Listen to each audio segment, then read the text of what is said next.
Mike, welcome to the Pocket Mastermind Podcast. I appreciate you taking the time to speak to me. So take us back to the very beginning. 18 years in the army. Where did that all start? What was it that attracted you to a military life in the first place? Well, good point. Seems so long ago. I think I've always wanted to. My dad was in the army, Right. so I think the memories. My dad left the army when I was 8. And that's when we moved back to England, to Abingdon, Mm-hmm. and I think it was the memories of around that environment, seeing my dad come back from work or tours that he'd been on, and have that very much that image of him in his uniform. And I was always in uniform when I was a kid. I always had his uniform running around. And when I was in Ireland, well, we were in Ireland, it was quite strange because I'd always want to be in army uniform. I wasn't allowed to outside. No. So it was a case of I promised I had to put on normal clothes, and then as soon as I come back indoors, my mum would let me put my uniform back on. I love it. So it was always that commitment, but I was quite fat, unfortunately. When I was a teenager, if anyone remembers me from sort of school times, and probably lacking a lot of confidence. So even though in the back of my mind I always wanted to be a soldier, really my confidence at the time with my weight and everything, I thought I could never do it. And plus so I sort of kidded myself that I had to go to college because that's what everybody else is doing. Mm-hmm. And I went to college, done IT. I have no interest in IT. I still don't now, to be fair. It's still a bane in my life now, yeah. And I think it just got to the point where I think frustration hit that much that I just I couldn't see myself doing IT, and I saw people that were a course ahead of me going into jobs. And back then it was very much like data input. And I thought, I can't do this. I just couldn't bring myself to do it. So I said to myself, right, I'm going to do it. And I borrowed my dad's shirt and trousers to go to the career centre in Oxford, all really like nervous. And I got there thinking, I'm going to do this now. I've had my heart set on it. And I walked into the career centre. It was me and this other guy that just happened to turn up at the same time. We went to the desk, and there was this old school sergeant there. And he was just like, what have you come here for? I was like, I've come to join the army, please. And he's just like, he looks at the other guy and goes, right, yeah, you can sit over there. It's me. You need to come upstairs with me. I'm like, oh, what's going on? And he took me onto the scales and said, sorry. Really? Yeah. He said, sorry, you're too fat. Wow. Yeah, you need to lose weight. So I was devastated, absolutely devastated. And I remember getting out and ringing my dad saying, they wouldn't let me in, I'm too fat. And he was just like, what are you going to do about it then? I said, I'm going to have to lose some weight then, am I? And I think the Army Centre said that they'll hold my place. They'll start my application for me, but I have to go away and lose the weight. Mm-hmm. But I think it was very much, whatever, see you later, you know what I mean? They probably loads of people they'd say something like that to, and they never ever see them again. Yeah, and I was determined. I went back, and I was quite lucky. This is where my parents were really supportive, even though they deep down they didn't want me to join the army. They did. My dad took me out running, so that was a shock.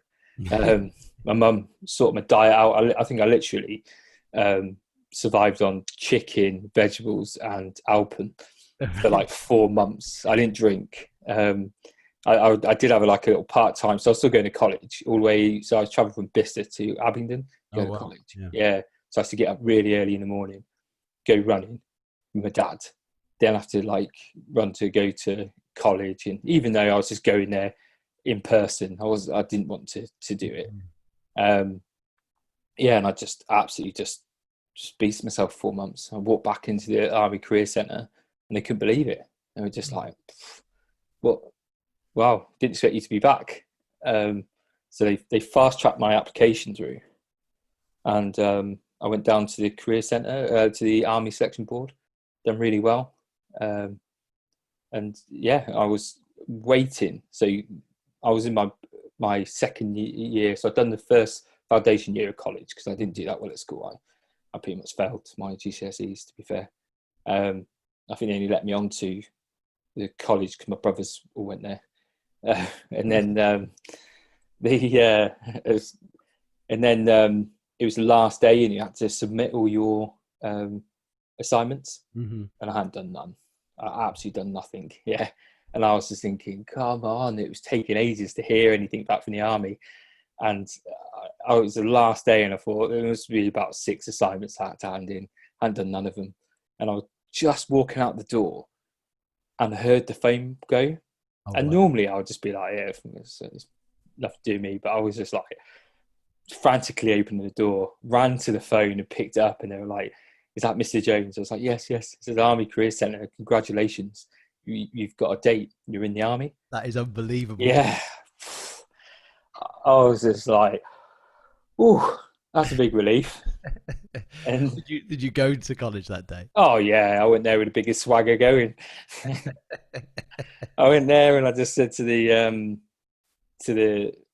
college teacher, I was just like, yeah, I'm not doing it. Rose White was her name, a lovely lady, but I was just saying it's not for me.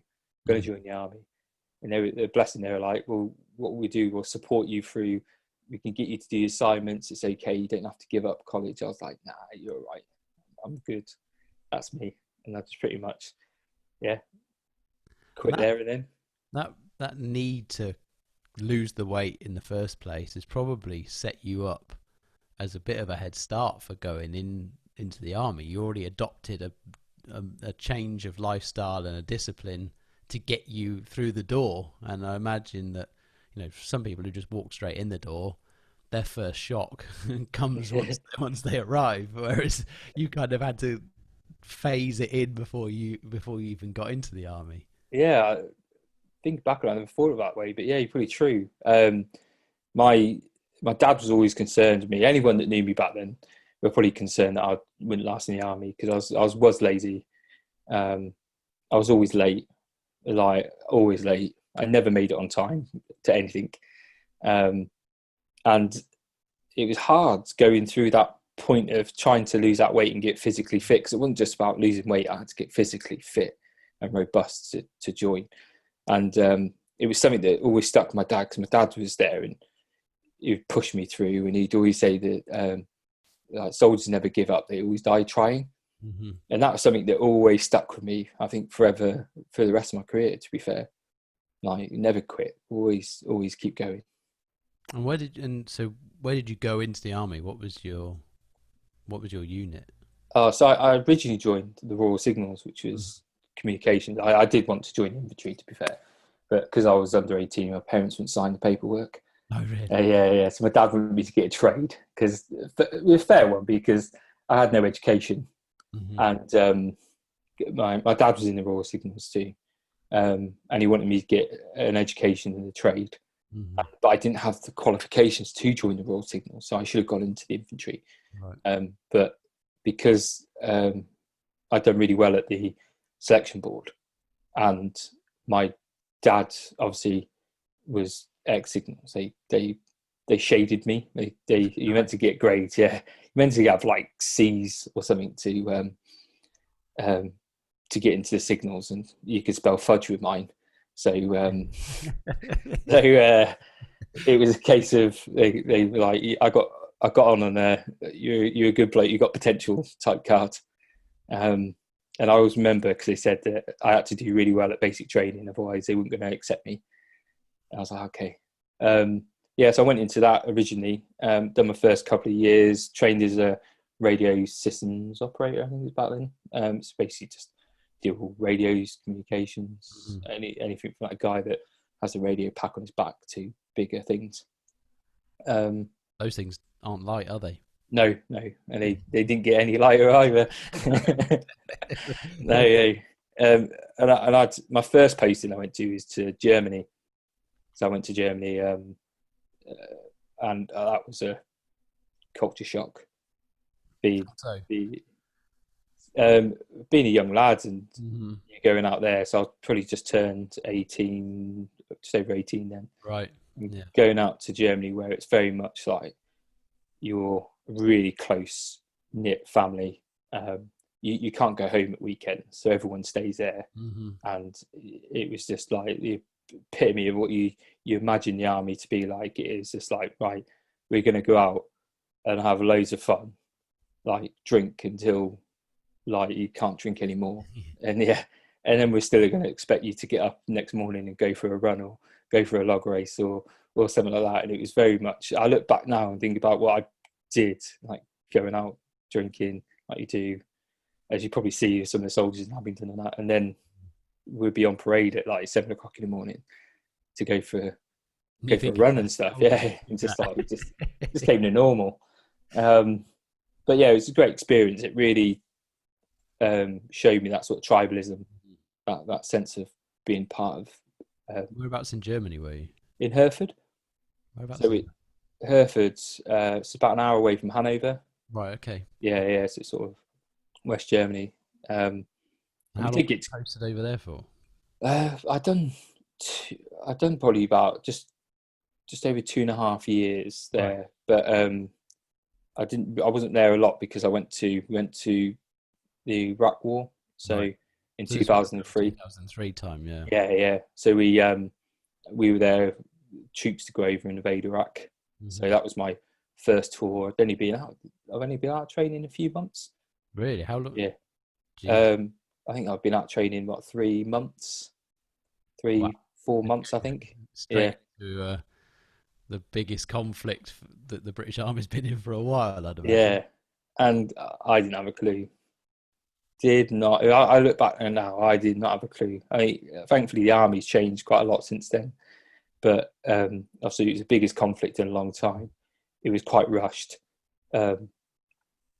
We just it was very different back then. I think I learned a lot from leadership around that sort of stuff. Not everyone was bad, but there was definitely a thing where it's probably best not to say anything. If you were unsure about anything, it's best to just try and figure it out yourself rather than ask someone, because it's a very different style of leadership back then, and you wouldn't dare make a mistake. Like make a mistake, and it wasn't a quick little telling off. So it was very different. I think I probably spent more time fighting about messing up in front of the people around me rather than actually, than the enemy in front of me. Which That's not a great place to be. No. Well, I still enjoyed it. It was a great experience. But what went through your head when you got told that you were heading to Iraq to be part of the invasion force, I suppose? Back then it was strange. It was a sense of excitement, because that's what you join the army for. It was really weird that we were like in line getting anthrax injections and stuff. Jeez. You're just thinking, why am I getting injected with anthrax? Surely that's stuff that kills you. And we're getting injected with all sorts of stuff and getting told to take all sorts of tablets. Initially, it didn't quite really sink in. Did it feel real? Did it feel that you're it's not another exercise, you're actually going to get shot at? No, the point, actually, I tell you where it really changed for me was because we didn't really get told a lot. We were just there. You just done what you need to do in a day, and we just practiced before we went over the border. No one really knew when we were going over, because it was all very much a political thing. And then the first time I actually knew that we were going to go over is the Padre turned up. So the Padre is our priest. So we haven't seen the Padre. And bearing in mind, at this point, we've hardly eaten anything apart from the same ration pack for ages. Then all of a sudden, like the Padre turns up, the chefs turn up, and we're getting like fresh chicken. Oh, this is weird. What's happening here? And then the Padre got us all around and started reading us our last rites. Really? Yeah, I still remember this vividly to this day. I remember the words, like, as we walk through the shadow of the valley of death, and that's where I think it hit me that, yeah, this is a bit different now. This is serious. Did you feel the mood change amongst everybody at that point? Was there an atmosphere change? Yeah, I think there was definitely a realization that it's no longer training. Mm-hmm. As soon as we're over that border, that's really it. And then we had all the other stuff to contend with, like we were in full CBRN equipment, so the full suits with the respirators in 40-degree heat. Good God. Yeah, digging 6-foot trenches every time we stopped. It's never a good time. You'd rather be walking at that point. Yes, yeah. And I think it was the fear of the unknown, because one, I hadn't long been in the army. It was a new thing to everyone anyway, even though we trained a lot for things. Mm-hmm. And then to have that realization of someone reading your last rites, it does change things. It does make you heightened. And I do remember when we were waiting to go over the border, just hearing those words echoing in my head, mm-hmm. and thinking like, wow, okay. And it wasn't long after we got over the border, things started to happen, and it all just went quite quick after that, really. How long were you in Iraq during that tour? We were probably there for a couple of months beforehand, and then the war itself went on for, God, I'm really tested now. I mean, the war went on for about over a month or so, and then we were there for about another month. So I think we were there in total about 5 months. Right. On that first tour, because I think the plan always was that the war fighting the troops that went to the initial over the border invasion, they, once it all finished, they got replaced with soldiers to then carry on operations. Mm-hmm. And it was very much deemed that was it then. As soon as Saddam surrendered and where his forces surrendered and the Americans took Baghdad, we took Basra, that was it. And the war was over, and it was going to be a nice peaceful thing. And it didn't take long after that. And then I think that changed the face of conflict for us for the next decade. Yeah. So how the war was that in the initial invasion to what war was only 6 months after was completely different. It's mad, isn't it? How different it was. You entered in a traditional kind of combat style, and then it ended up in a very much more of a fragmented, almost terroristic style of combat, where you don't know who you're fighting or where the hell they are. No. And then I had the sort of polar opposite, that it wasn't long after I went to Bosnia for 6 months. Oh, right. And that was completely different. That was definitely a bit more peaceful. Yeah. That was a bit strange. And then after Bosnia, I went for selection for a unit that works sort of for the government. Mm-hmm. Yeah, so I went for that. So that was a 7-month selection course. Once you pass, that's it. Then you go work, and pretty much then that was, once I'd done that was me on sort of back-to-back operations for a good 6 years, I think. Really? Yeah, it was like varying. We were completely operational focused, so we used to. It's a lot better now. I think the guys now get at least 6 months break before they go away again.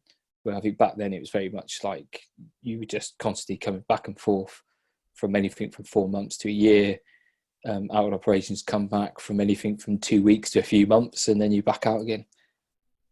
So you don't really ever get that mental break at all. It's kind of ramp, heightened state through whatever operation you're in, a very brief down before you effectively knowing you're going back onto something else and ramping up for that as well. And it must be, I guess when you're in it, you kind of, do you notice that you're kind of, I don't know, chronically adrenalized, I guess, in some way?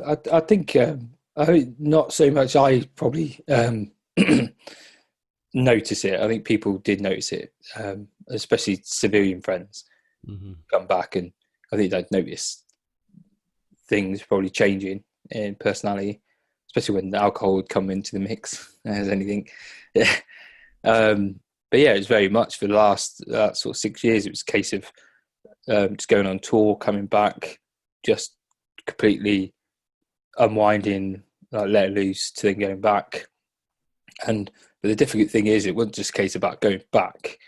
It changed so much. Every time you'd go back, it changed. The enemy, be it the Taliban or the Mahdi army, they adapted so quickly. Mm-hmm.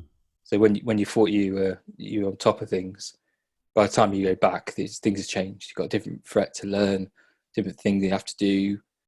It's just that constant. You never. I don't think we ever felt that we were on the forefront, really. Mm-hmm. I think we were always on the back foot, transitioning through. Just try to hold and react to whatever they managed to find to throw at you. Yeah, pretty much. And it's surreal as well, because like if you compare it to the we knew who we were fighting, and then after that you don't know who you're fighting.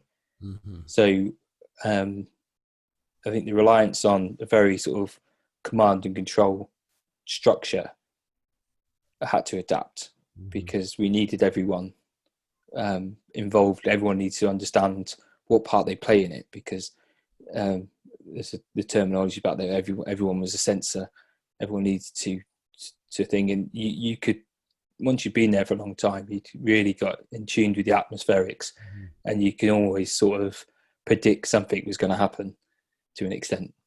I've seen that on some of the programs I've watched where they followed the troops in Afghanistan, and you kind of, everyone becomes like, they're like meerkats. It's like suddenly ears prick up and everyone's there's something happening, something's going to happen, and it's quite incredible how you can tune into that while you're there.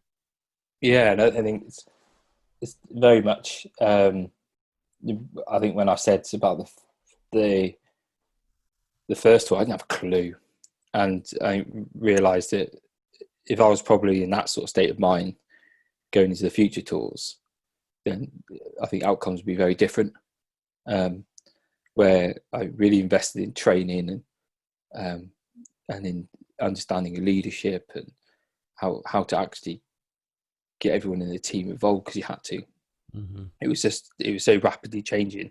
You can go for days of being seem normal to the next day everything could change, which made it quite difficult to work in. There was no sort of consistency to put your hat on. Teaches you to adapt on a regular basis. Though. What do you think, going into the army in your very early days, what do you think some of the kind of core skills or attributes that you had already that kind of allowed you to thrive in that environment? And then what do you think you kind of gathered as skills over the time that you were in the army? What were the things you really learned? Good point. I think the biggest thing that going into the army, I think gathered, as we talked about with the doing the weight loss, was that sort of determination. I think that determination is something that I rapidly learned at that point, and I think it's always something that's stuck with me in the army, and I think it's always helpful in some of the armed forces. But I think the other key attribute is the willingness to learn. Mm-hmm. I was eager to learn. I think that's something that you really need. I think any walks of life, I think having the humility to realise that you don't have all the answers. Mm-hmm. And it's just take that opportunity to learn and take on board and practice those skills so that you become the master of what you can control. Mm-hmm. I think that's key. Your fit within that environment, because you said you could spell fudge with your yeah. You kind of, it sounds to me like you found an area where you found stuff you wanted to learn, like it was that was your fit, whereas the school stuff wasn't the stuff that motivated you. Because I can relate to that kind of thing. I got bored to hell in school, and mm-hmm. It sounds to me like you kind of, when you went in the army, that once you got in, there was obviously stuff that you wanted to thrive in. There was an environment that you wanted to be successful in. Yeah, I think I think that's nailed it there. There's that thing about actually deep down, I always wanted to do this. So to actually learn the skills of a soldier was yeah, I loved it. It was difficult at times, like learning how to be comfortable and keep disciplined out in the out in the wilderness outside when it's freezing cold, raining.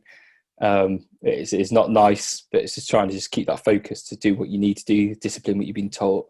The army quite good at way they initially break things down into nice simple drills that you could keep following, and it's something that you can really it builds that discipline into standards and keeping that drill. Yeah, it'll still be flexible, but as long as you need some sort of consistency to be flexible from. Yeah, and it's very much about those basics that they used to teach you that be the fundamental of your growth. And I think the second part was really about the camaraderie that was in there. There was always people that really wanted to push. I think you were surrounded by people that are trying to push themselves and trying to be better. Then you're naturally going to start doing that yourself, even if you don't consciously know it. I think and that real sense that I think you struggle to get it. And I think I wish that civilian organisations adopted that, but you could really trust the people that you're working with. You trust them with your life at certain aspects, and it's that sort of trust. And it's still now I could pick up the phone to lads I haven't spoken to in 10 years, and it'd be like we just spoke yesterday. It's that common bond and camaraderie that you get in the armed forces that I think really enforce that learning and want to grow. And what then led you to go into Sandhurst as an instructor? I think that was, I just love the I think going through the tours, really looking at sort of the training and the leadership. Actually, when I left the special duties part, I went to Pirbright as an instructor. So that's where I trained soldiers. So I went there, and you take them through the 14-week military syllabus, and this is where I started. I think initially when I was there, I was like what the old school section commanders were. I was like the big mean shouty guy, and it probably argue you speak to some of my things, probably still say I still was, but I think I started understanding the need for coaching and developing. And I think again, coming back to that humility point, the fact that everyone starts at somewhere, and you should always look at people for their future potential, not the current state or the past mistakes. And you'd get people from all walks of life. And I think it was that experience and training soldiers in that way that really started instilling that sort of leadership and the coaching element. And then after that, I went to, because I'd never really been in the signals, so I wasn't really trained to be signals, but I'd done all the courses to be an infantry. So I'd done your fire team commanders, your junior Brecon, and went to senior Brecon. There were like promotion courses to say that you could be. I went to the Fusiliers, and I went on operational tour with them. And I think it was there that really, I think, done that, found that question that I think there's a guiding question for me, is that why do people follow you? Because they want to, not because they have to. And it was the start of the growth of realization through those, that maybe, and that's where I think after that tour, that's where I picked up my first book. The first time I ever read a book, a full book. Yeah. And I must have been about 27 by that point. Yeah. What book was that? What book was that? I think it was the Turn the Ship Around by David Marquette. Yeah. It's all about how you create intent, and you start enabling others to. It's not about that directive. It's about asking the right questions and getting people to think for themselves and take ownership. And then it went on to things like Team of Teams by Stan McChrystal, and really good books about what I consider to be real leadership. What triggered you to read that first book? I think I was just intrigued about leadership and coaching and how it sort of goes on, and I've really just found this great curiosity to want to learn more, but obviously not really having the educational background. There was still that limiting thing of me where I was thinking, well, yeah, I'm just like that self-talk, I'm just a soldier. But I was really curious, and I started delving through, and I think I saw a YouTube clip of like a sketch artist. If you type in submarine captain on YouTube, it'll come up, and it's a clip of David Marquette narrating, and then the drawing artist little sketch, and that's quite easy for me to relate with. A nice little cartoon. I mean, I've got it now. Yeah. And then I picked up the book and I started reading it, and I was just like, normally I'll probably get a few pages in and I'll start nodding off, and for this I just was engrossed in it, and then that led to, I started noticing a few books get mentioned in there. So Dan Pink's Drive book got mentioned. So straight away I was just like, wow, I want to read that. And then I started just going on in this little tunnel, and my girlfriend jokes all the time now, because I started off with like a couple of books. Now I must get like 2 or 3 books a week come to my house. I've still got a stack of books up there that I need to get through and read. But yes, I'm exactly the same. When you read a book, every book seems to mention another 3 or 4 books. Yeah. I'm reading and I'm on Amazon at the same time, ordering the next one before I forget to order it. I know, that's it. I've got one coming today. Funny enough, I didn't even know about it. I got a notification this morning saying you got a book. I was like, oh, right, okay, another one to get through. But I think it really started to go for there, and then the understanding leadership then moved on to psychology. So I was like, wow, I started picking up things like Flow by the psychologist Mihai Csikszentmihalyi. That's really good. That just got me thinking about cognitive psychology and about forms. I started learning and teaching myself about all those aspects. And then Sandhurst came up because it was like the pinnacle of instructor in the army. It's the whole selection to go there is just is a challenge itself. You have to be picked in your regiment as the top of your regiments to then go and compete against your peers. So on ours, we had an extraordinary amount of people going. We had about 80 people going for, was it 80? Or maybe, yeah, it must have been about 80 people going for 28 places. Oh, wow. Yeah.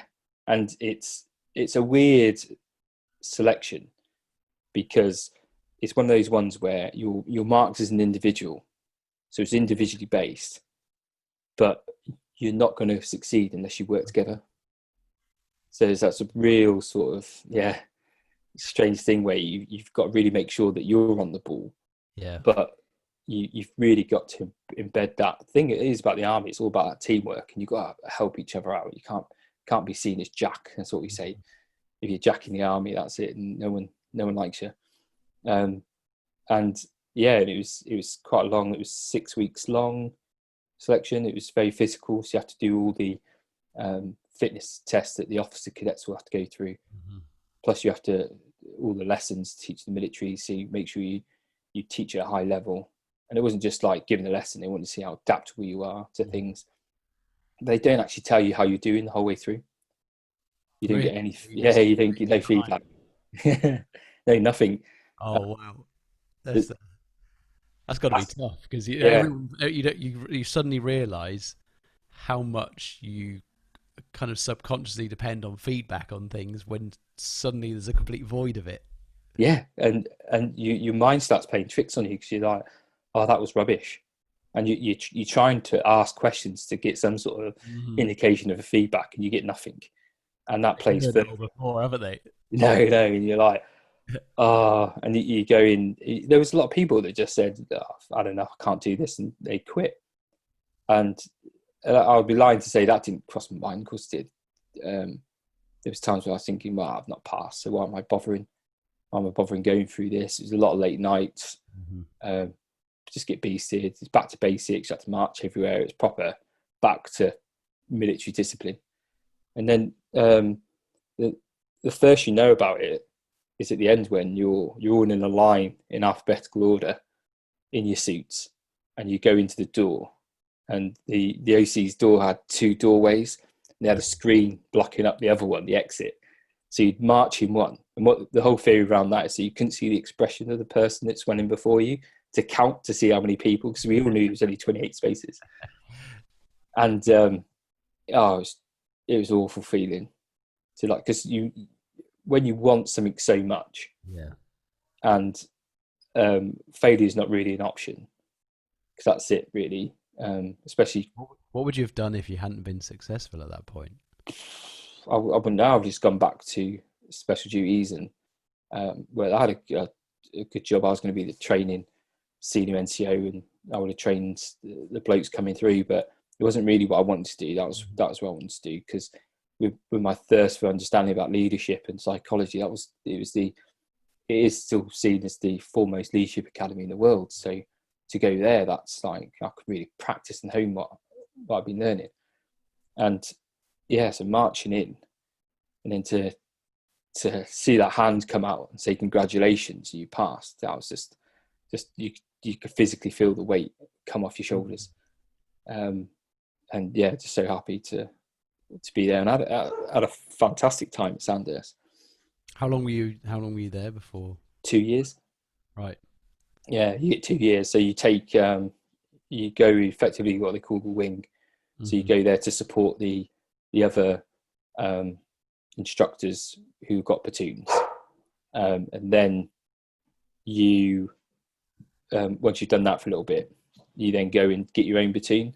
But before that, I was quite lucky. I got to go to Tonga to go train the Tongan army ready for the King's coronation. I got to go to Lithuania and teach leadership to the Leadership Academy. So I got to, and a few other places around there. It was quite good. And then I got my platoon. I actually posted a picture of my platoon on LinkedIn the other day. It was a picture of when we won the log race on the thing, and it was really good being a soldier instructor, but you only have them for 14 weeks. Right. And you're getting into a level where at Sandhurst, you've got these for a year, and to see them come in as fresh-faced, little innocent people. And then when they leave you at the end, the transformation is amazing. And the fact that you really have great confidence that you set them up in the right way to go and be able to lead soldiers, and that's effectively what I was. So I want people that are going to treat people the right way and get the best out of people. And that's what Sandhurst really gave me the option for. And what's it like being an NCO effectively training people that are going for their commission, right? Yeah. What's their mindset when they first arrive? Are they a bit kind of, well, I'm going to be an officer, and then you kind of squash that out of them a bit? Yeah, it's rare, honestly. You get the odds one or two that come from quite a very privileged background. We didn't even know privilege. It's just you'll get one or two that have got this over inflated version of self, and they very much live in that class system, and they're sort of first views that because you're a soldier, you're not obviously educated. Most of them got degrees, but that's very rare. A lot of them they do come quite humble. I think that when you Sandhurst is quite a formidable place. It's a beautiful camp, beautiful buildings, and then suddenly you've got these colour sergeants stood there in immaculate uniform with pay sticks, telling them to get their suits off and get a boiler suit on. That'll soon sort of that'll humble you a bit. Yeah. and it's just so fast, especially the first term. It's so fast and furious. But it's strange. We're the only academy in the world, military academy in the world, that has soldiers train the officers. Is that right? Yeah. So we do have. So in the contract, you have a colour sergeant, then you have a captain with you. So you have a platoon commander and then the colour sergeant. But it's very much the colour sergeant takes a lot of the lead on everything throughout. And I think there's a lot of respect for the colour sergeant. You still see it. So after I left Sandhurst and went back to normal army, as soon as people realised you were a Sandhurst instructor, their sort of whole attitude and thing would change around you. So they probably know that you know where they've been. Yeah, exactly. You know they've been that one with the skew with helmet and snot running from their nose at some point. And so what happened? So you did 2 years at Sandhurst, and then where did you go to after that posting? I had to go back to the normal army because I've been out of it so long. They sent me back to base at that point. 36 up in Signal Regiment up in Browncoat in Coventry. Okay. Yeah, so I went there. I wasn't overly enjoyed about going. I was going to say, what was it like going from that? You've gone from your Sandhurst environment and then going back. Did it feel like going backwards at that point? It wasn't. Yeah, I suppose it was slightly. I had my heart set. I was going to get my sergeant major and I'd be fine. But there was a lot of my peers were getting their sergeant major straight away, but because in our corps we had a time thing, you had to have served 16 years before you could pick up your thing, and I was a year shy. Right. But yeah, so going back to there, the biggest thing I found was that I just spent majority of my career with places that you have to get selected for. Mm-hmm. So you push yourself, and you're with the best of the best. Really, you're best of the best. But you got some really motivated people, high performing people that want the best. Throughout since I left as a private to when I went to special duties, and then even at Pirbright, you still got really high caliber of people. To Fusiliers, there are really high caliber people there, and then we went to Sandhurst. And went back, and it just wasn't the same. I think the army had changed quite dramatically, and I didn't realise it changed. And I'd probably argue it changed for the best. Mm-hmm. So there's a lot of frustration there. There's a lot of things around basic discipline. A bit like what I said at the beginning, it was about those teaching you the basics. I think very much that people forgotten about the basics, and there was no sense of direction. Right. And I think it caused a lot of frustration. I did start to notice that there was quite a class thing about officers and soldiers, and I think really, yeah, and that was not really of the regiment. I think it was just typical characters within that. Mm-hmm. That's not systemic across the army. It was just I was unfortunate to be around certain characters that had that sort of feeling. So there wasn't a lot of trust there. There was no trust. And I think that was the thing. And that really frustrated me, where I've been in environments where I was trusted to go into countries on my own and lead operations, and or to Sandhurst being trusted to shape the 36 the future leaders of the British Army, to then come and not being trusted with simplest things in my own soldiers. And yeah, it caused a lot of frustration. And then there was that sense that I wanted to do more with the leadership stuff. I've been studying a lot of it by now, and I taught myself a lot of psychology, and I really wanted to do something. And because I'd been so operationally focused and such high tempo for so long, one of the things I said was that, can I just come and can I go to a non-deployable part? Because nothing was really going on anyway at this point. Can I go to a non-deployable part, and then can I just do my education? I have no education. I want to do something. And they were very much like, yeah, of course. And then got there, and it's, well, can you just go do this for us? Could you just go do this? And I started, before you know, I was like, as an operational troop with a lot of commitments. I was running overseas exercises. So I took my squadron to over to Cyprus. So I think I'd done a really cool escape and evasion exercise. Everyone loved it. It was a really good one. Taught them the fundamentals of survival, and really basic soldiering, core skills of soldiering, not basic core skills. So map reading, survival, how to basically adaptable. And then we basically dropped them off by helicopter in the middle of nowhere. And yeah, had to survive for over a week. Yeah, while getting chased by a load of, I think we had the power engineers and medics, a whole load of them chasing him with dogs. Yeah. So it's quite good. I think you speak to someone. The norm for the other guys as well. Yeah. Oh, it's such a great time. It really saw people grow, and it's great. But I still wanted this to go to do my education. I want to do leadership, and I did try and do some leadership. I got invited to talk on some leadership, but I was banned from doing it. They because it wasn't becoming of a soldier.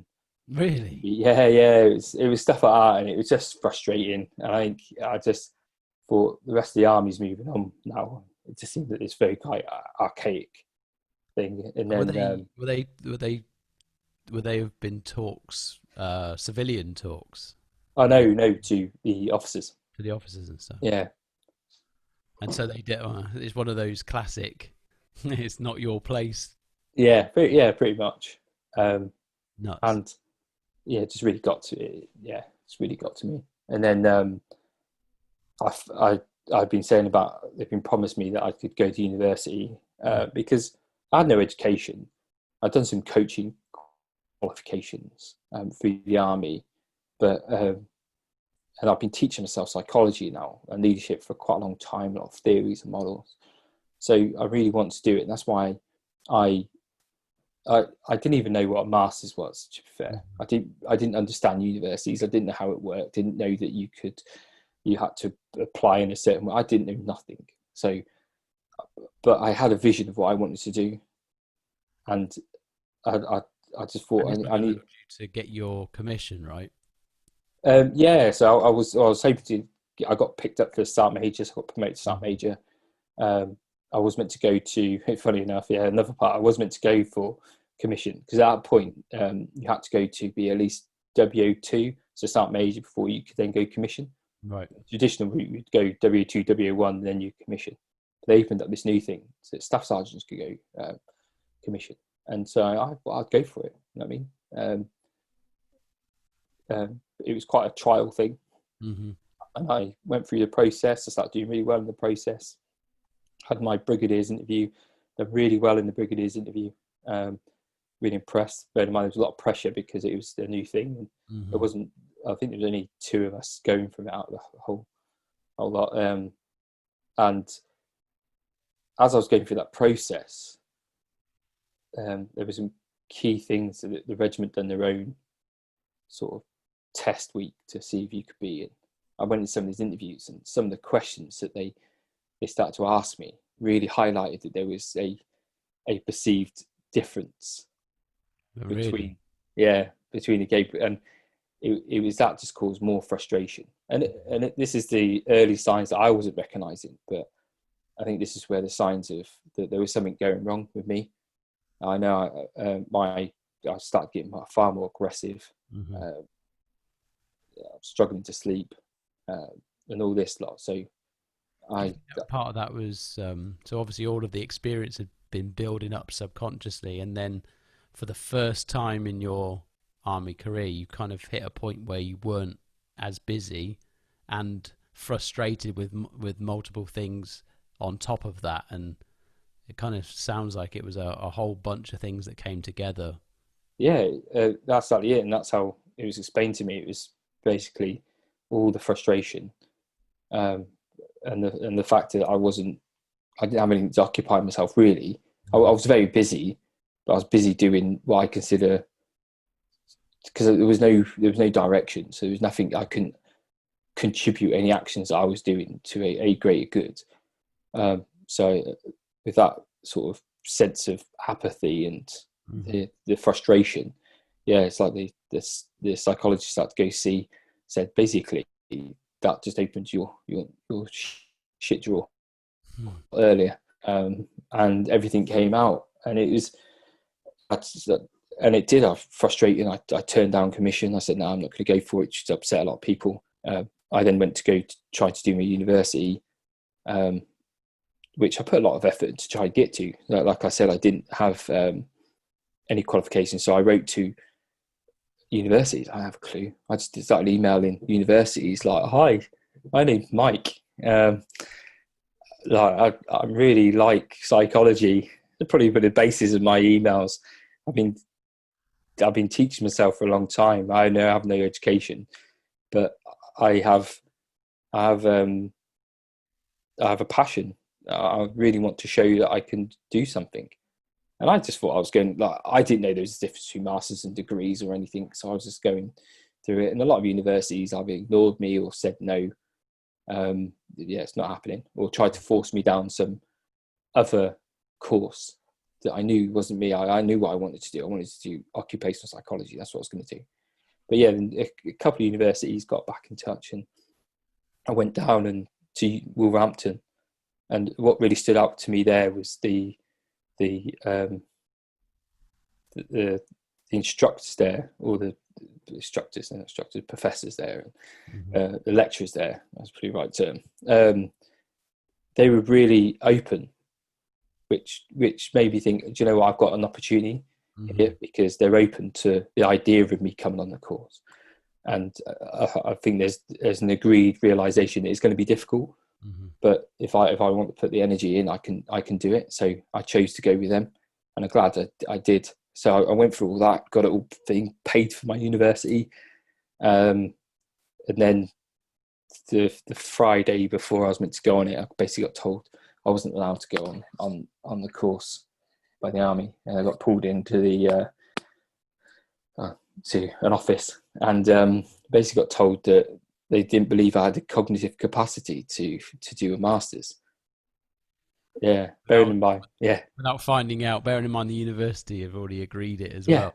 Yeah.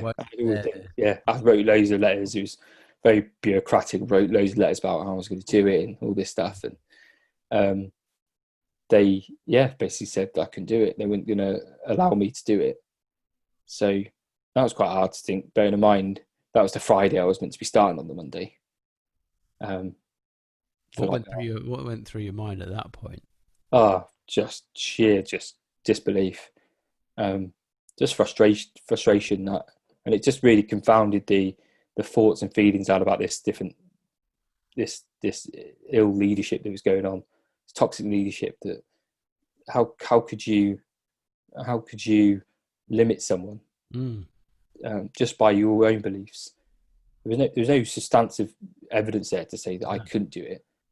The person didn't even know me that well, and I achieved a lot in my career. So there was no indication there that I wouldn't have the ability to do it. But just through their own limiting beliefs, and I see this a lot in organisations now, that we come with our own frame of reference. So when people are there talking about their potential, we're putting their potential through our frame of reference, which isn't the way you should go.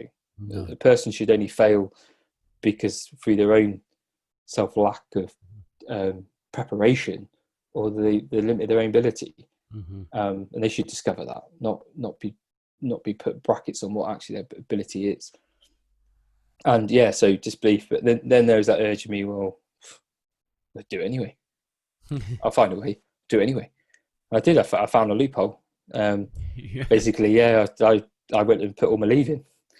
Nice. Statutory leave, I believe. So I put all my leave in. So it was one day. That was quite funny because I didn't have any clue about how the universities work. I didn't even quite understand that I was on the masters until I actually got on the masters and got explained the difference between them. And I'm like, oh, okay. Got it at the deep end. Yeah. It's like, oh, Jesus. Okay, I'll do this.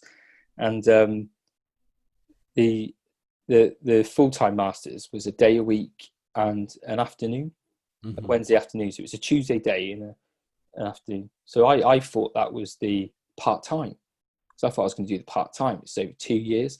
And I thought that was the part-time. I was like, I could do that. Imagine when I got there, they went, no, that's the full-time.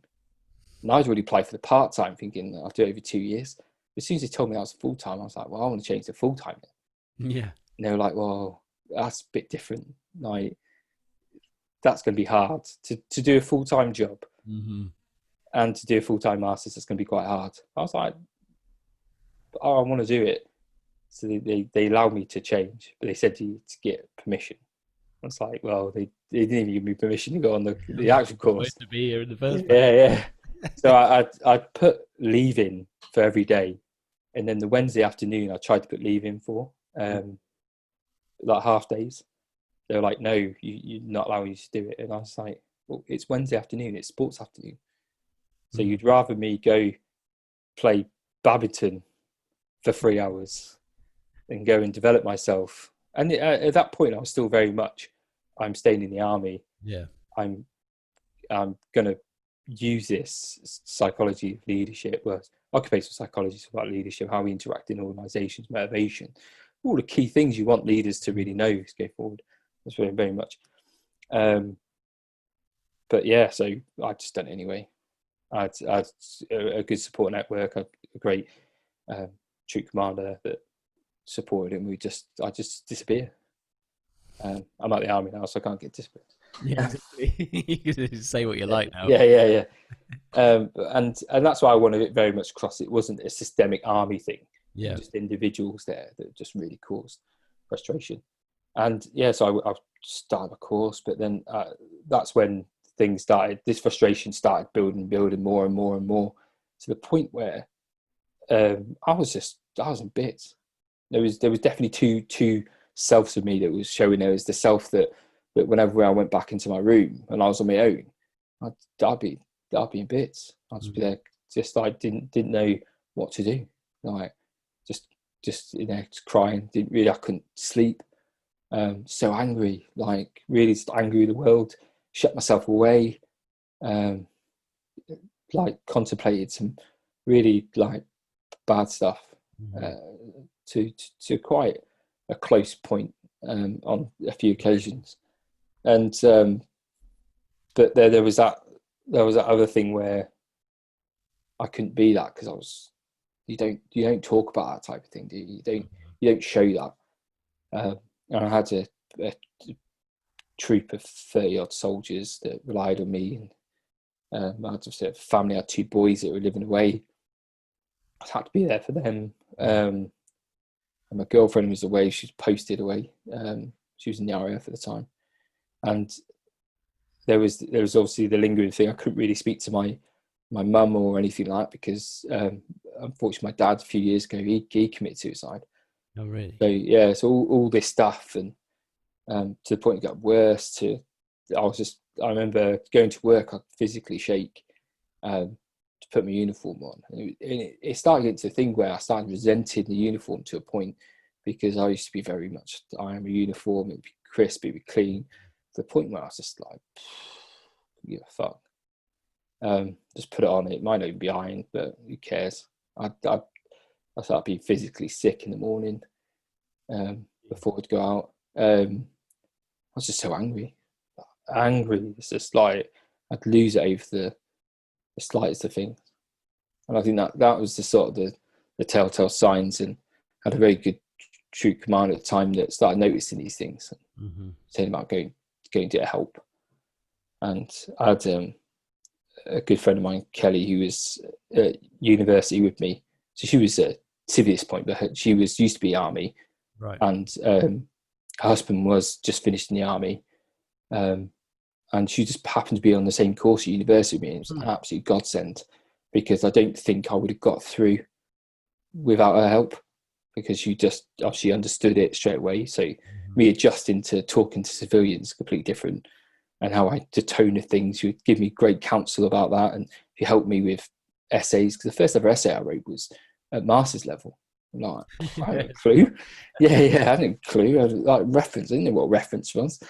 I didn't know how to start. And she was very much supportive. So I was lucky. I had some really supportive people there. But yeah, the internal struggle, it took a lot. It took a lot out of me emotionally, and our relationships, and just the physical toll it took off me, not being able to express what I was feeling, because it just wasn't becoming of a soldier. It wasn't something that we talked about, especially even now. I feel we've still got a long way to go to be able to talk, and it takes a lot, even me, for now, to talk about it.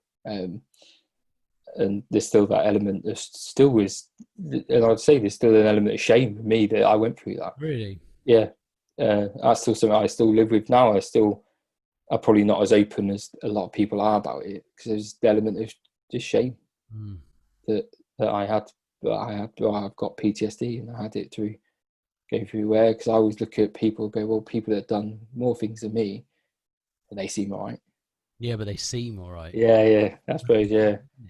You just don't know. I'm sure there'd be plenty of people that came into contact with you around that time that would have thought the same, right? Because it just depends on where they're at on that particular time when you see them, and how good they are at hiding it at that particular moment on that particular day. And you were basically being 3 or 4 different people all at once. You can't sustain that for very long. No, and I was a master at hiding it for a while. People wouldn't tell you. You'd speak to people, they wouldn't know, and they still people wouldn't know they went through it. Yeah, but it's more exhausting, difficult. right? Isn't it? Because Yeah, so much energy to pretend to be something else that you're not even really experiencing whatever you're doing at the time. You just, all your energy's going on pretending to put on this front. No, it's just Mike. yeah, But, and that was it. And it's like occasionally things would seep through the anger, but really deep down, all I wanted to do was just lay in my bed and shut the curtains and just get on. But I had to get up, and I had to think. Yeah, it just got tougher, and then eventually people said to go do something, because there was more pressure being put on me, because even though they said that I could go to university and that, there was still like, it was everything, because I was seen as, I came from Sandhurst, I was seen as a top performing. I know I always delivered. I always would do. That's just me, my determination. I will always deliver. And so more things got put on me, to the point where I was just like, I was saturated. I couldn't do anymore. I was at breaking point. And so I went and I basically said, I need help. I broke down, I was crying, I said, I need help, I can't control my emotions anymore. And basically just told me to crack on. really? Yeah, I was told to just crack on. And I think it was more seen that I was trying to get out of work than anything. And that just took me, and it was so angry. And then I was people trying to get me to go back in more help. So I think I went back forth about four times for help. I got sent to the med centre, and didn't really do anything. Just got sent back, and to a point where it just went to absolute melting point, to where I think they thought that I was going to be an actual physical danger to certain people. Probably was, because I was at the point where I was about to kill some people. And yeah, that's when it came to a point where it was that obvious that they had to do something. And unfortunately, it took a soldier to take their life on camp. So soldiers took their life on camp for them to actually do something. And again, I'd say this is not systemic across the army. I think this is especially now they're doing a lot. And I know the army sergeant major, and Ken Horton, who's the armed forces sergeant major, probably saying the wrong words, never mind. But they're doing a lot of championing this mental health, because there is going to come to a point where there's a lot more people that are going to eventually have to just release what's truly there. And then, but once I got the help, it was good. The army really supported me. My sergeant major at the time, Neil, he was great with it. He just gave me time off. I went to my therapy. I wasn't allowed to be a soldier anymore. So I got told that. I got told that that's it. They tell you what was the steps then between you kind of them recognizing that they needed to provide some help, and then them saying that you're not be able to do this anymore? I think there was a clear incident where I got really aggressive, and that's where they pretty much sent me straight to the med centre. And then the doctor there was just like, wow. So I saw a different doctor, and she was just like, how have you not been brought here sooner? Like, and I got sent straight to the mental health nurse, and basically they signed me off straight away. He said, you're not to go to work, you need to move away. But I didn't have anywhere to go. Like, I had to stay on camp, and that was pretty the hardest thing, because I then became like the Scarlet Pimpernel. I'd literally just get out in the evening when there was no one around to move around, because I just, again, it was just that shame I felt that I wasn't there. I started putting up a cover story. People saw me, like, what are you up to? Oh yeah, I'm getting out. Yeah, I've got out and I've put my leave in. I've had enough. Mm-hmm. And that was my sort of cover story. That's why a lot of people are probably shocked when they hear that I actually got discharged, because I didn't really tell anyone. And then I started going through therapy, and then it was quite a few months down to that. I think sort of 6 months down the line in therapy, and they were just said that you can't be a soldier anymore. We have to medically discharge you. What was that? What was that feeling at that point? It was just shock. I think it took me a long time for it to sink in. Mm-hmm. Because it's something I'd always wanted to be. If you actually, I gave a talk to a load of soldiers from Meld Unit about sort of transition out of the army, and if you asked me if I wasn't doing this and I was still in the army, would I still be in the army? I probably would be. Yeah, definitely. I'd probably be an officer now in the army. It was always a plan. I was going to stay till I was 55, be an LE colonel. That was always the dream. And then to find out that I can't do that, and being a soldier is a bit different. It's you, not you are. So I still refer to myself as a soldier now. And to find that you can no longer do that, it's shocking. It's your whole identity. It's how you identify yourself. I never identified myself really as I don't know, anything. I was always a soldier. If someone said to me, Mm-hmm. "Oh, what are you?" I'm a soldier. I wasn't anything else. I was a soldier. That was it. Mm-hmm. And yeah, so it was complete shock, and that sort of that identity's gone, because I'm not a soldier anymore. So it's figuring out what can I do. Yeah, and so what was that next step when that first day you kind of step out of the army, leading up to your actual discharge and leaving? Was there support in place for your transition out at that point? No. So I had a bit of an active choice really, because a lot of people I know who've gone through this, they've when you're told you're not at work anymore, you got to go to therapy. What do? You've gone from being busy, you got a job, to you've got nothing. Mm-hmm. And that's where the active choice came in, of that I could always do what we do, is go away and drink my stories away and do that, or I find a new identity, a new purpose.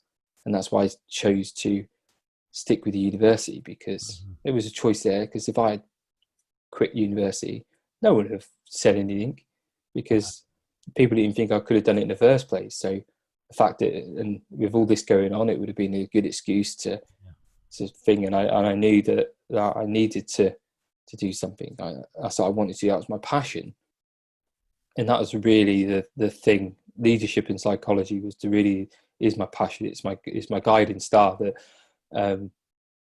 that really motivates me.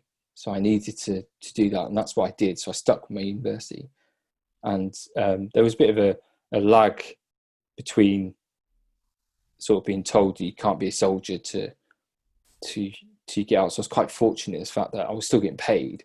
Mm-hmm. The support to help me transition, there is stuff there, but it's not suitable, especially not for soldiers, because and a lot of people will know this, that there's a lot of limiting beliefs that because you're a soldier that you'll go into a type of job.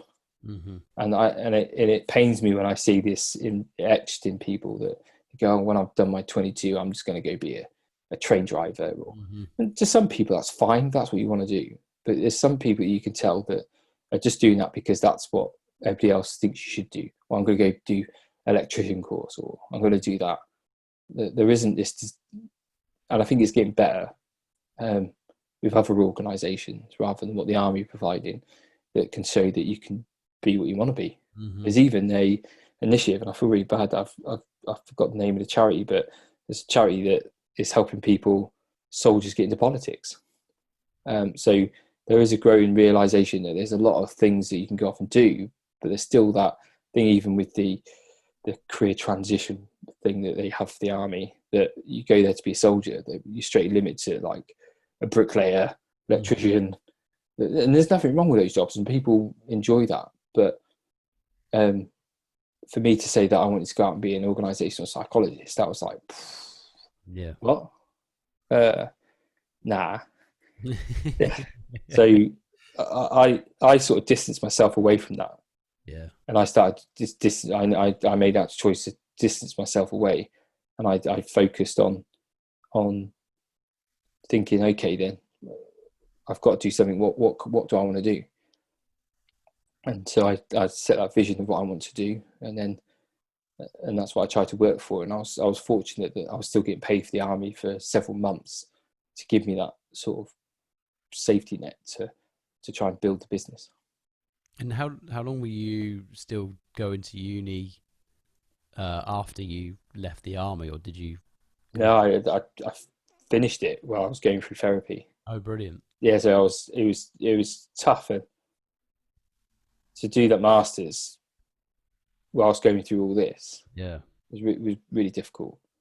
That just to be motivated in times where I didn't want to do anything. Yeah, found it really, really hard. But I pulled through. That's really because I started producing a bit of a support network around me to have people to help me. My girlfriend was fantastic, Emily. Kelly at university, she was awesome, helping me out. Rebecca, who's troop commander, she helped me out with like spell checking and helping me with my essays because I didn't have a clue. But yeah, I was determined and focused that I was going to do it.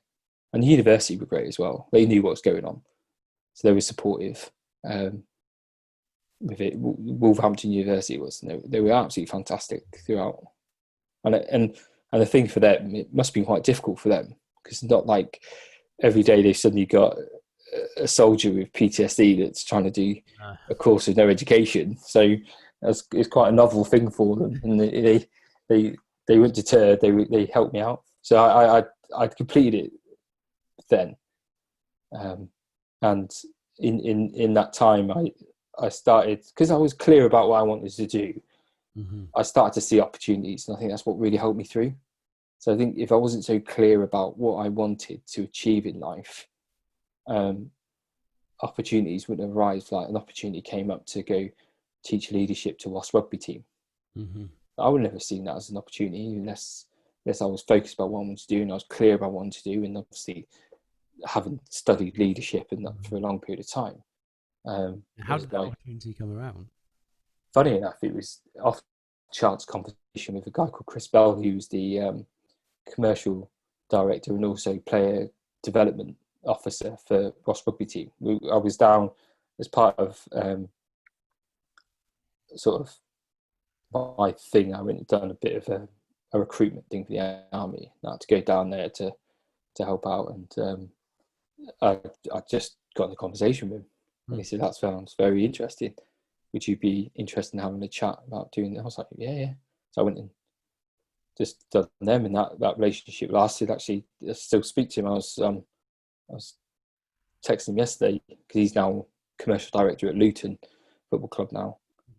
So I was asking how things are going with the current situation, and then got an opportunity to help cultural development with England RFU for the development pathway for the female rugby. Again, I wouldn't have come through without the opportunity. And James Cooper was the head of development there. I'm still friends with him now, actually. funny, I seem to just make friends as I go along. But and that was great foundations to launch the company from. But it wouldn't have happened unless I was clear really about what I wanted to do and what I didn't want to do. How did you go about setting that vision of what you wanted to do? I think it was about really thinking about, and I would lie and say that it was completely full. So I've gone through iterations as I've gone through, as I've got a bit more aware. But it really it was about thinking about what I was passionate about, what I was passionate about, and what I wanted to see different in the world. And I think it's quite broad, but I tried to get out there and think. And I think a lot of my experiences was about leadership, about toxic leadership, and also about the really great elements that I'd seen in the army. I wanted to do that, and I wanted to basically not have environments where what I went through happened.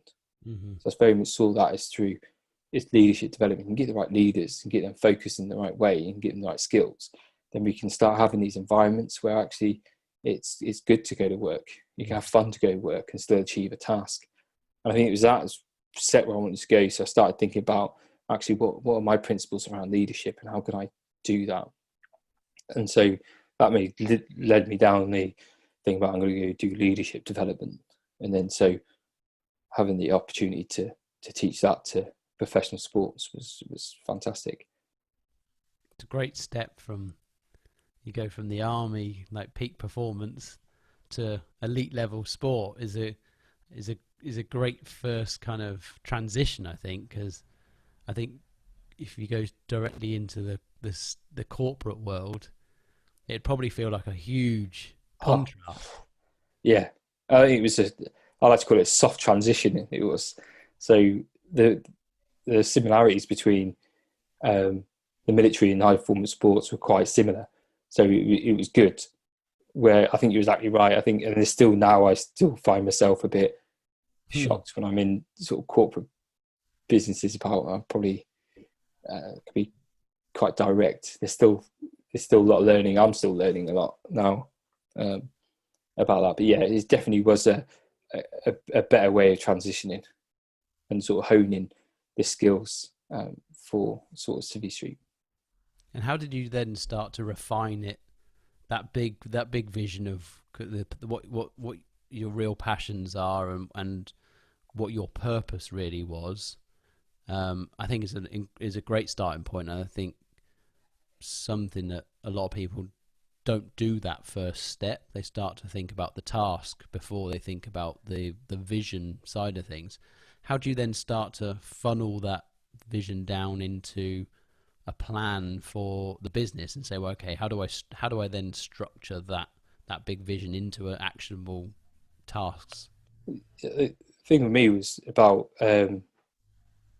getting a bit more clarity as we go along, but realizing that you've got to be adaptable with that vision. That's a vision for now, but you need to have that as a structure, not as a definitive boundary you must do. It's going to adapt. So I think that was the first thing, and then work backwards. So I'm like, okay, then if I want to get there, and that's what I want to achieve, how can I get there? And I started working backwards, and a key point that I started to identify obstacles that could potentially get in my way. I think the more that you recognise the obstacles, you could best prepare yourself, and it doesn't say you can remove them completely, but at least you're a bit more prepared when you come hit those obstacles that you're not absolutely knocked to the ground and struggle to get back up. And yeah, I worked my way back and started piecing together, okay, then I need to go do that. Okay, but I can't really do that until I've done this. So I started prioritising, right, key things that I'd need to do or need to work on. And it was a massive, there was a lot of gaps because I just didn't have, you don't know what you don't know. So I didn't know everything. So I think the thing that enabled me to get through is the fact that I did understand where I wanted to go. I'd worked out a lot of things, not everything, but I was happy with that. And I think willingness to go out and try and that discipline. I think the discipline to get myself up in the morning and to just try things, and to learn and be willing to adapt. And of course you can get frustrated as you go through. You're like, oh, just done that. But I didn't have a lot of money. I didn't have pretty hardly any money. And so I had to be careful in that point. And you could go out, and so one, to willing to try things, but also willing to listen to other people. But I say that with caution, because you are inevitably going to get out there, going to get a lot of sharks out there that will give you advice because they've got an agenda to sell you. And I think I found that a lot. And it's about finding trusted people, finding those trusted people that you can go speak to and get a bit of advice off, and find your own way. Don't just go because they said that is it. You take everything with, not say pinch of salt, but you take things as advice, and then you need to assimilate that yourself and work how that best works for you to go there. But I think the real thing was just going out there and trying, and just be accepting that it's not going to go right first time. No plan suffice first contact, and it's just willing to adapt to where now I've got a very clear vision, and it's not too different to when I started, but it is different. But having that bit of clarity and that guidance and somewhere to go initially enabled me to do that. I think that's important. Like I say, having that vision, a lot of people miss that first point, and then building some kind of plan so that you can get started, and then most importantly, getting started. Because you're right, once you do get started, you're going to find out everything that you didn't know as you stumble across it along the way, right? And as you do know more, then the ideas ultimately evolve, and no doubt your vision that you have today in 5 years' time may well have evolved again even further by that point, because you start moving closer and closer towards that vision, and the world changes at the same time. You've got to be able to adapt, haven't you? Yeah, and very much as I was adapting, it was like every time I was going through, it was like a micro evolution of new things and new ideas and new self that I was growing as I was going through this. And I might not have noticed it at the time, but I was growing. I learned all sorts. I learned how to build websites. I learned how to do business proposals because I didn't have anyone there, and I didn't have the money to go and invest in a coach at the time. I was just going on to YouTube and watching clips and that, and asking for advice off people, and just being humble enough to just go and ask advice. I think that's the good side of things like LinkedIn. There's a lot of bad sides to things, but there's good sides. You can reach out and maybe get some advice off people. And yeah, it's just that determination and discipline that you have to get up. And I remember at one point I sat there frustrated thinking, nothing's happening. I'm not getting any clients. No one's liking anything on my LinkedIn. You get that sort of self-doubt, and you're thinking, and there was a realization, this is probably because I'm sat in my office. Of course no one's coming to me. No one's going to come to my house, are they, to my office? They don't know I exist. So it was a case of realization that if you want something to happen, you've got to go actively pursue it. And that's what I did. I just actively went out and what did you do at that point? What were some of the activities you undertook? I tried everything. I went networking, various different networking groups, some better than others. You start to meet people.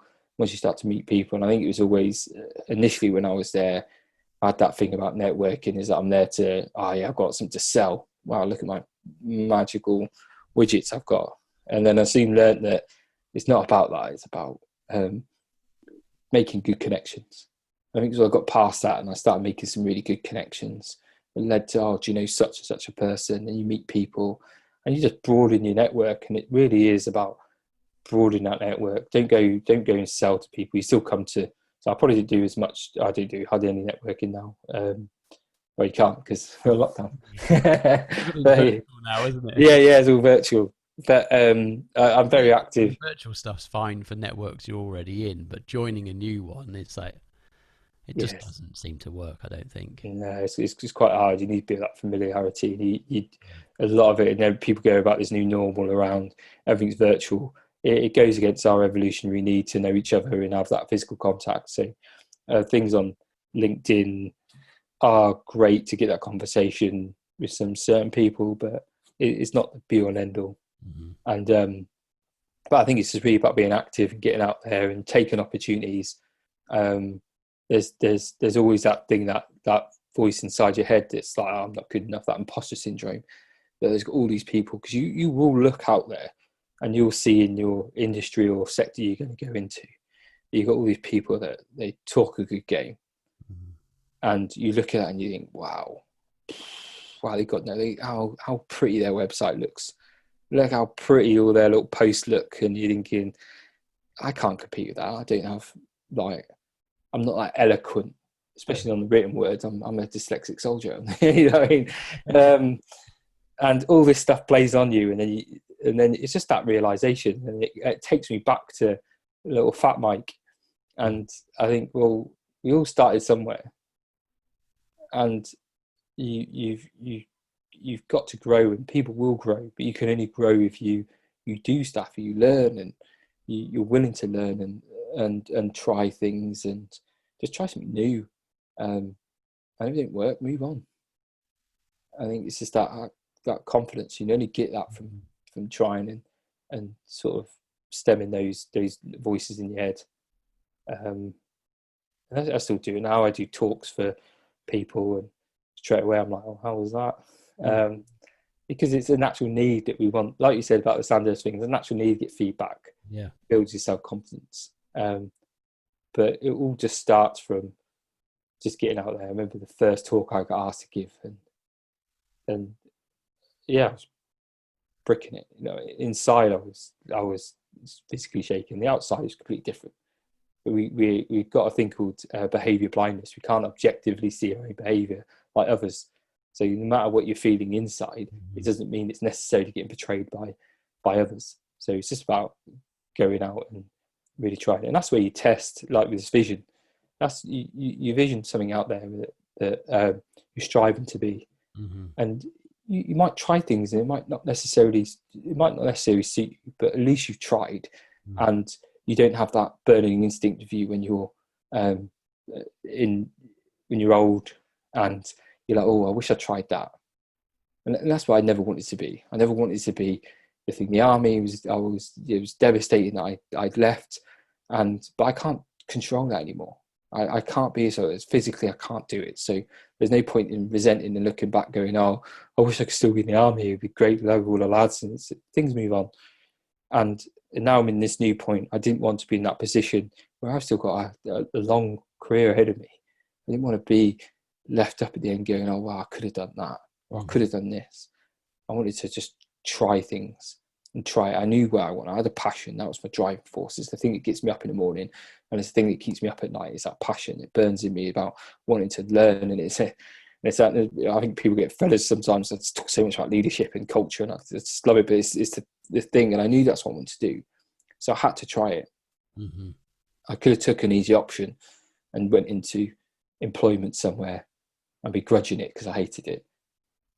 Or I sat in the position I'm now I set a business up with a few £100, and now I'm dealing with big UK national organisations. And I've come from a place where I wasn't allowed to talk about leadership because I was just a soldier. Mm-hmm. To the point where now I've got directors of companies of millions and millions of pounds of thousands of people that really value the input that I have on leadership, and they're seeing the results from the consulting and the coaching that I give around the culture and how to set the culture that people thrive and make the leaders that people need. And that would never have happened if I limited myself the way I did and didn't push myself. And so how long ago did you set the business up? Oh, 2 years ago. So in just 2 years, you've gone from, starting with a few £100 to, now you say like dealing with large national, multinational organizations. It's pretty rapid from, from start to there, isn't it? I mean, what's that journey been like in the last couple of years? Yeah, it's been fast. There was a thing about where I needed to have everything perfect, and I think this is something that will inhibit a lot of people, and it did inhibit me for a little bit, where I thought I had to have everything nailed, everything had to be perfect and shiny, and otherwise it can't work. Where once I got past that, everything started picking up, because I was more ready to see what was happening in front of me, rather than worrying about the details that didn't really matter. So that was the first sort of stumbling block I had, along with what I talked about, the self-talk and the imposter syndrome. And I think there's the thing also around that builds on from that being perfect, is that there's so many bright, shiny things out there that you could possibly have. Like, there's CRM systems that you could have. Like, people are trying to sell me CRM systems for like £100 a month. Like, I didn't even have any customers at the time, so I don't need a CRM system to count them. And there was loads of things that you could have, big shiny things that meant to help, and do that. But there's no point having those things if you're learning, adapting. It's like, I think even Jeff Bezos, love him or hate him, but his whole thing was done manually until he was happy with what he had and it worked. Till then, he then tried to automate it. I think that's very much, I'm still learning. The thing with me in culture, is never a way. There's not a set system you can put in place to people. It's all about adapting. And I think it's just really to make the big thing to how it's sort of happened so quick, is again to come back to the vision of what I wanted. And what I wasn't willing to do. And you've got to be very clear about what you're willing to do and what you're not willing to do, because you could run off 1,000 different rabbit holes if you want, but then you'll be wasting energy and stuff that's not getting you to where you want to go. So by having that thing and having a rough plan, a good plan to start myself off, and being very clear on what's negotiable, what's not negotiable, then it makes things a lot clearer, a lot happier. The decisions are a lot easier to make. You've got a framework to put yourself, to make decisions on. And I think that was a big thing for me, because there was so many options of people saying, why don't you come and be an associate for us? Or why didn't you come do this? Or could you do this for us? And there's that temptation when you're there with no money, because you're now at the army, you've only got a few £100, set a business up, and then all of a sudden someone offering you a bit of money around, actually, could you go do this? And you're thinking, I could really do with that money. But if I'd done that, then I've just wasted so much energy and not actually what I want to do. I think that's a key thing for me around on that. The temptation along the way to try and steer you off course. It's always going to come along, isn't it? And I refer to Arnold Schwarzenegger from time to time, because if you read his book, he talks about when he transitioned and wanted to go into acting, and he said, right, I'm only ever going to be a leading man. And people said, it's not going to happen. You've got a funny name, you've got a funny accent.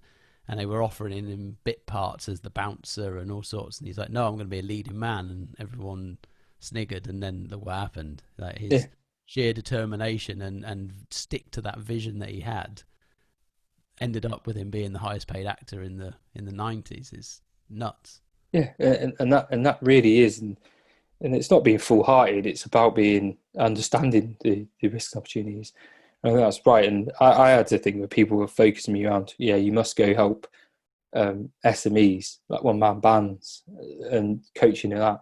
That's fine. There's nothing wrong with that. But it wasn't what I wanted to do. And actually, what I was offering, it wouldn't suit them. Mm-hmm. So why am I going to force and gender on those people when that's not what I'm offering? And I wanted to go for the bigger companies because it all sat in with the vision of what I wanted and why I originally started, which is about I wanted to create the environments where people can thrive and be happy at work and have the leadership to lead them. And that wouldn't have fitted in the sort of the smaller 2-3 man bands. And you affect greater societal change with that approach as well, right? Because you Yeah. go to a company with 3,000 people and give them the skills to operate better within that environment. They take those skills home, Yeah, take them into their friend groups, and it spreads much further from that. You're able to affect more people in a very small space and a shorter space of time. yeah, exactly it. And that's what I really wanted to do. I wanted to make an impact. I really wanted to do something that when I look back on, I could be really proud that I've done and I've achieved. And I think it's a good point. Your question around how did you 2 years? How did you get there? And I think it's highlighted a good point for me. But you do need to stop and reflect of where you've gone. And I think by doing that reflection and thinking about the good stuff and the errors that were made, and not an errors in the way of frustration, but errors in the way that more you can understand them, that the less likely you can make them moving on as you want to try and grow bigger. And I think that's the incremental piece as well, where we all got this shiny vision and we're like, yes, I want there, and it's that frustration, I want it now. I want it now. And it's having that patience and that discipline to say it will come, but I need to do the things right. And there has been elements that has gone quite quick, and I didn't tidy up the back ends. But then you must make time to make sure that you understand and accept that, and make sure you do come back and tidy up these loose ends. Because if you don't and you start getting bigger and bigger, they just get bigger and bigger. Yeah. And I've been close to that and thing. And I think it's true as well. And you hear it all the time about being authentic to yourself, and it really is about being authentic. And it's actually being authentic to you, not trying to. And this is where I almost slipped into the thing of being when I first left, was trying to be someone else. Trying to be a second grade version of someone else rather than truly be me. I think that really helps with the people I work. I offer a very personal touch to what I do. I'm very much involved in it, and being myself and sharing the experiences and being honest with them, being honest when I've made mistakes is going to happen. I think really helps builds that bond and that relationship with clients. And I assume now you've had to scale the team to support the growth that you've gone through. What was that like? Because this is very much your vision and your baby to an extent. How do you then start bringing people on board to help you achieve your vision? Yeah, that's good. And it is difficult because you have this clear vision of how you want to behave. And I'm terrible with the fact that I rarely write anything down. It's all in my head. Everything's in my head. I'm getting better at writing things down and making it a bit structured. One, because I think it helps my clients a lot better if they're a bit more structured. But then to articulate that to someone. And there's always that frame of reference where like I'm articulating it, but they're perceiving it in probably a completely different way. And there's that trust. But you have to do it. It's a thing that it's unavoidable. If you want to grow, you're going to have to let the reins off at some point. And I think the key thing is don't rush into that. Is to find the right people, build that trust up, because it's all very much quick in this sort of like gig economy that we just get people in, and to build that great relationship you have with your clients. Then to bring someone in just off a whim to just could destroy everything you built. Quite easily, yeah. And there is that trust as well, because you never know what they're going to say. They could be poaching things, and there's all that stuff that goes in your mind. But I think the clear thing is about taking time to find the right people that fit with your values. Be very clear about what your values and directions are, and how you want people to behave. And because I fell into a trap where I wasn't that clear, and then it was all fine in the end, but it causes a bit of frustration and the unsaid stuff that just builds up. But once you get out, you stop avoiding that conflict and that conversation. It's fine. But it's about really getting to know the people, make sure they're the right people for you. You can trust them. Be very clear on what your expectations are and their expectations as well. Don't always think it's about just you. It's about them as well, about their expectations, what their needs are, and what their ambitions are within your organisation. I mean, if you have those fundamental things there, you can start building that trust to start delegating some of those tasks out. That's the hardest bit, I think, for most entrepreneurs, is that first step into the delegation of their own project.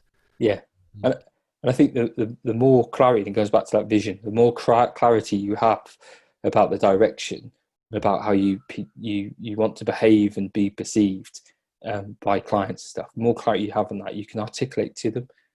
Is where you're not that clear, and you come very reactive. That's where things will start going wrong. Mm-hmm. I think that's where people like Richard Branson have always done very well, because that Virgin culture, the Virgin vision, and most of the customers could have articulated it back.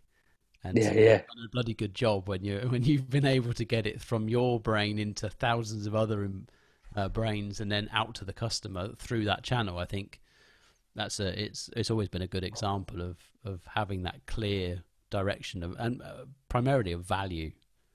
Yeah, and that's it. And it's and keeping to that integrity, and also as well, it's about, just because you delegated that responsibility off to, you should still be there to help and guide them. Don't just think it's done because you're going off. You really want to keep that ethos of a good relationship with people as you build on.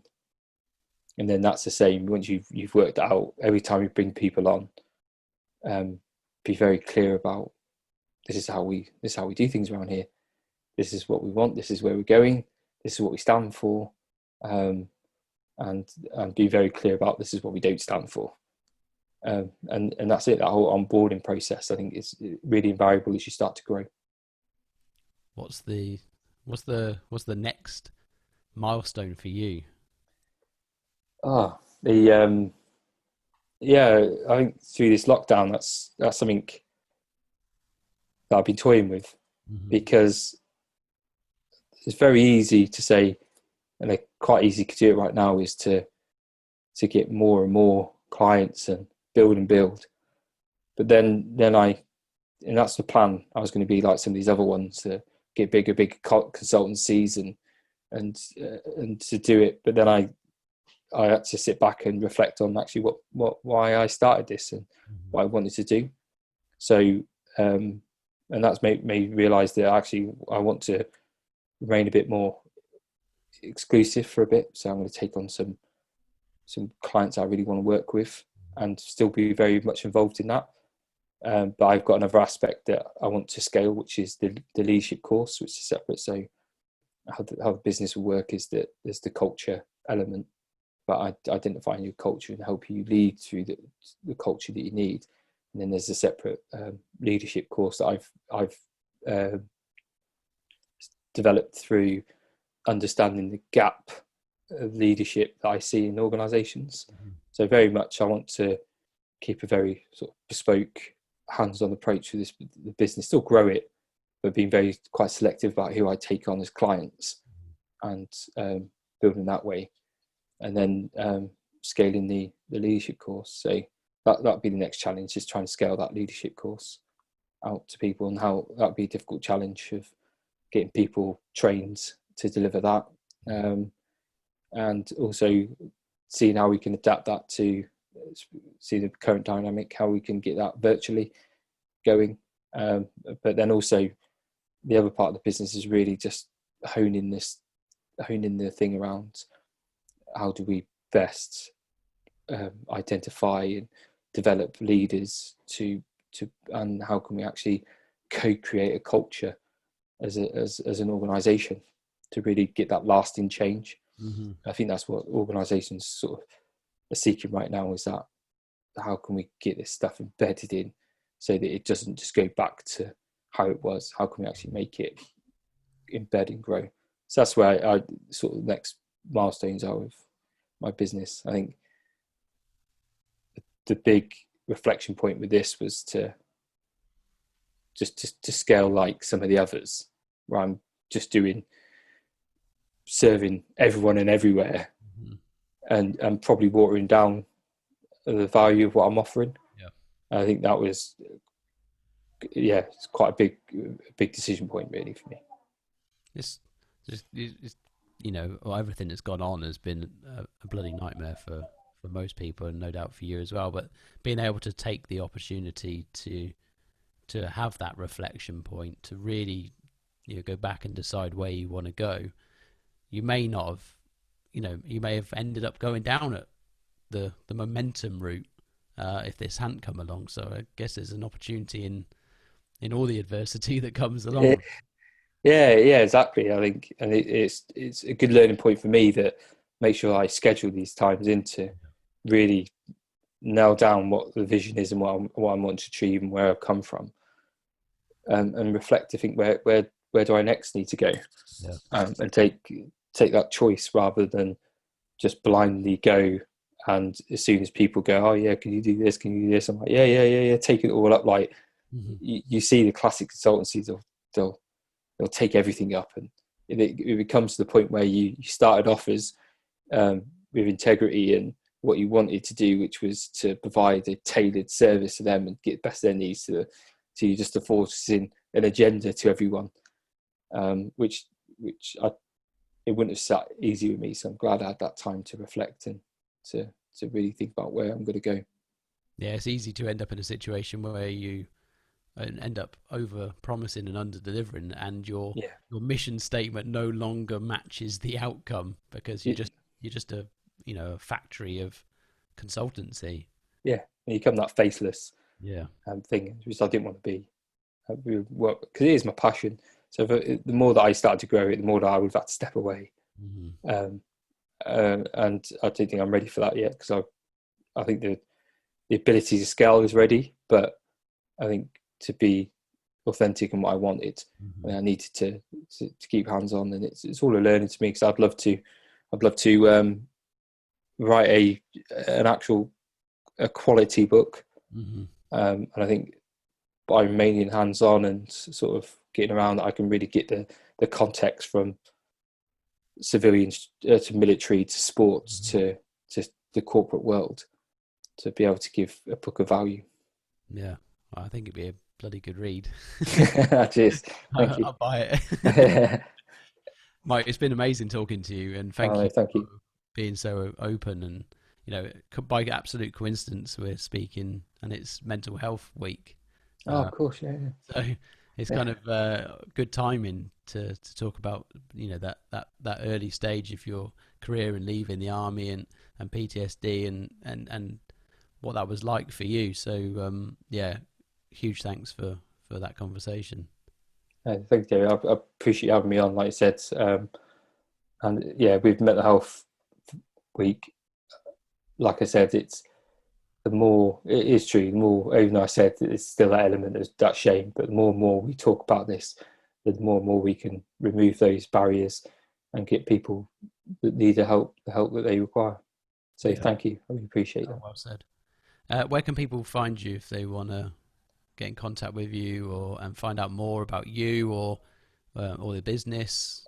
So you get me on my website, which is www.leadershipbyinspiration.com, or I'm very active on LinkedIn. I always try and post every day about some stuff around leadership and maybe my experiences. So you find me as Mike Jones on LinkedIn, or I have a Twitter, which is @LeaderInspires. Hit me up on any of those. My email is mike@leadershipbyinspiration.com, so feel free to get in touch. Brilliant. Mike, thank you again. No, thank you. I really appreciate that. Lovely. Cheers. Cheers. Thank you. Bye.